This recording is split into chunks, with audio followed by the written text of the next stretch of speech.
And luckily with this particular one, this is Tropical Storm Nicholas, this does not look to have any eyes for us here in the Northeast, but still with Ida, I think it will go down as being the most impactful storm. Hopefully it'll go down as the most impactful storm this year, this hurricane season. And the reason I say that is because we don't want any more to be stronger than what we saw with Ida, not only us here in the Northeast, but also, of course, down in Louisiana, where they saw just nasty conditions with 150-mile-per-hour winds down there. Now this one, Tropical Storm Nicholas, does not have 150-mile-per-hour winds. 60 miles per hour is the strength of it right now, and as it goes a little bit closer towards the Houston area, it may strengthen into possibly a low-grade hurricane. It could be a Category 1 or so as it makes landfall, but likely, according to the National Hurricane Center, a strong tropical storm when it does make landfall later on this evening and into tonight, with winds of around 70 or so miles per hour as it makes landfall just to the southwest of Houston, kind of in between Houston and Corpus Christi. So it will be a fairly strong storm, but rain is going to be the main issue with that storm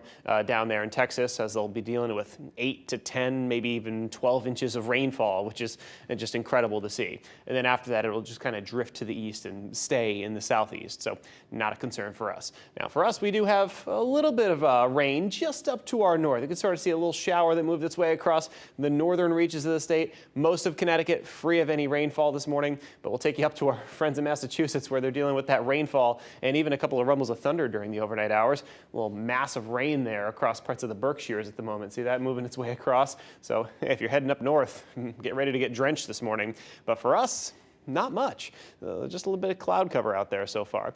This is what's called an MCS, a mesoscale convective system, and it's just flying across the area. It's basically just a cluster of thunderstorms, think of it that way, and it's going to continue to make its way to the east. So Boston about to get drenched in the next hour or two, but for us, as I said, keeping it dry. So as we're going through the day today, those temperatures are on the warm side. We're in the 60s and 70s, mostly in the 70s across the state. I mean, it's 76 in New Haven right now, 74 in Hartford, 73 in Danbury, so warm stuff. And during the day today, the humidity stays up there this morning, but it kind of eases up a bit as we go on through the day today. Humidity levels drop a bit. For reference, if you follow along at home with the dew points, right now the dew points are like 67, 68 around there.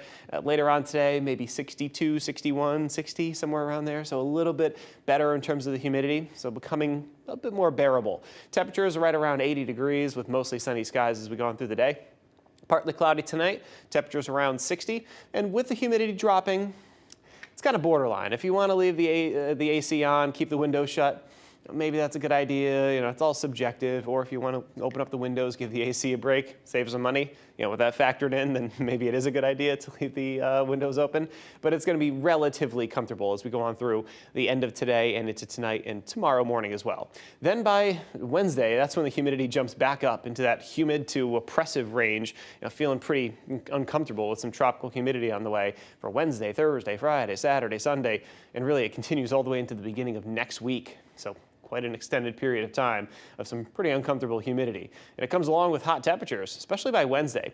Wednesday is the day that those temperatures really bump up. But for today, tomorrow, quiet weather, and then Wednesday, possibly a couple of showers and thunderstorms. We'll keep an eye out for that, but not an all-day washout or anything like that. Staying in the 70s for Thursday and Friday, and right back up to around 80 for Saturday and Sunday, as we have some warm weather on the way these next couple of days. We'll keep you up to date with that forecast all throughout the morning. For now, Angela, back to you. All right, Dan, thank you so much. And I'm Team AC, so I'll be cranking my AC.